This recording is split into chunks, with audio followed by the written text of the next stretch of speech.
Now watch. I mean, soon as we laid hands on them, sent them out, did the whole thing the way you're supposed to, the way we see you're supposed to. All the elders' blessings and everything else. So he took his family, left his home, no money, no place to stay, no acceptance, nothing. There's nothing. And he goes over there, and I mean in less than, watch this, less than 2 weeks they had 5 churches. All right, and I've been working there 18 years and got 1. Oh, these young'uns are something, aren't they? I like it when they do this. Because they heard God. You got to let them hear God. And they're your best. It's going to be your best. Because I was thinking this guy's going to take the place of this director when time comes. And he still will, but the work's going to be 500 times bigger is the thing.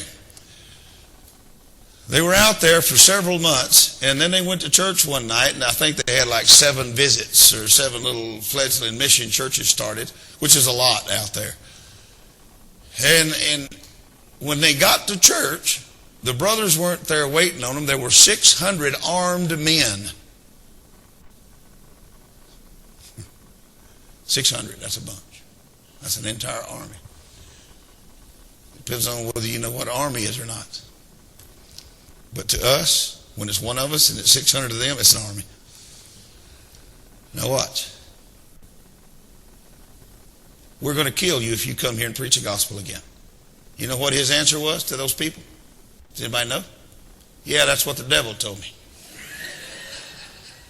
And Brother David.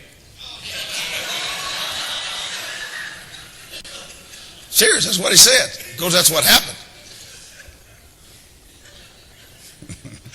He wasn't aligning me with no devil. That's just what happened. All right. Now, I love this.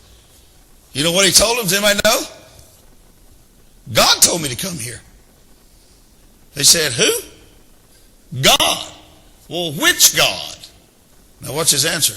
The only wise and true God. The creator of heaven and earth. The God that's allowed you to breathe right now. He told me to come here. They said, well, we got to have a meeting about this. When are you coming back? He told them.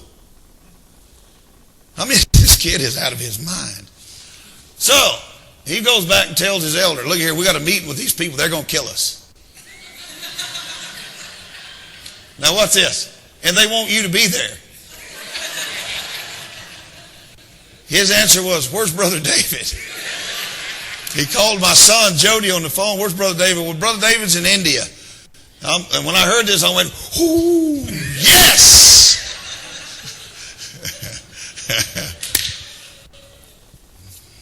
I mean, India, Pakistan, I mean, Mexico, it's all the same. But anyway, this is awesome. They got there, they had all these weapons, I mean, every kind of gun, firearm you can think of. They're going to hang them and shoot them, make them a spectacle. They've already killed one pastor. It was 22 years ago. It was one of our pastors. They killed him. All right? So we know they're serious, don't we? Sure don't want to lose this kid. But I don't know this is going on. I'm off around the world in Asia.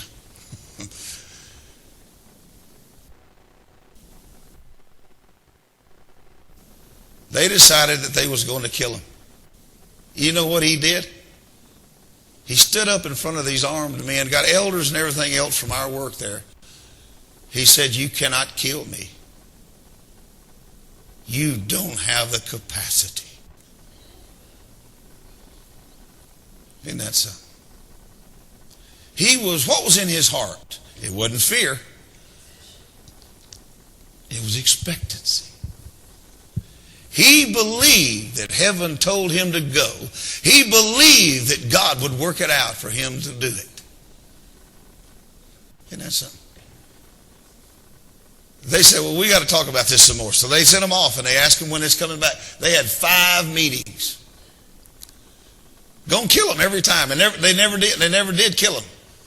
And then the last time they decided, all right, they're coming on this day, we're not going to talk no more. We're going to ambush them and just kill them.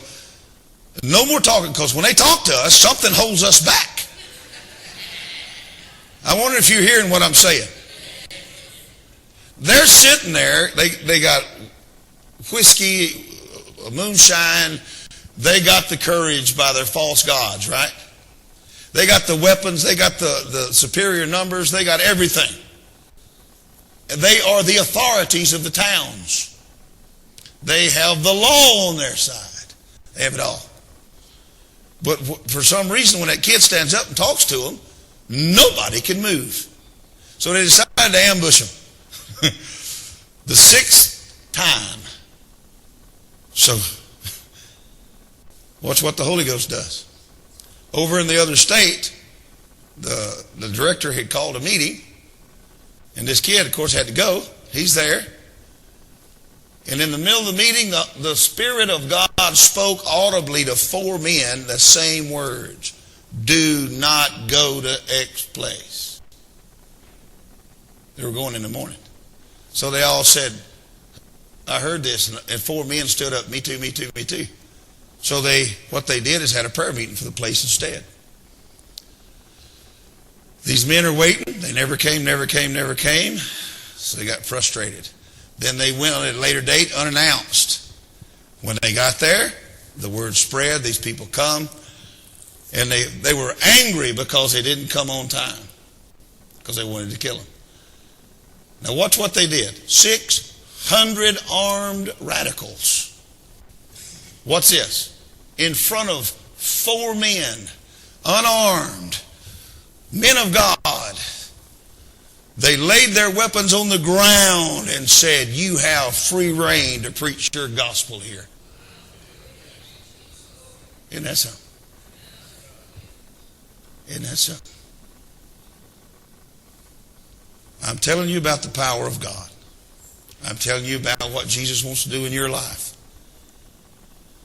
I'm not here wasting my time. I'm here creating expectancy. What we've got to do, we've got to help each other create a platform for God to work on. Did you hear that? I wonder if you heard what I just said to you. All right.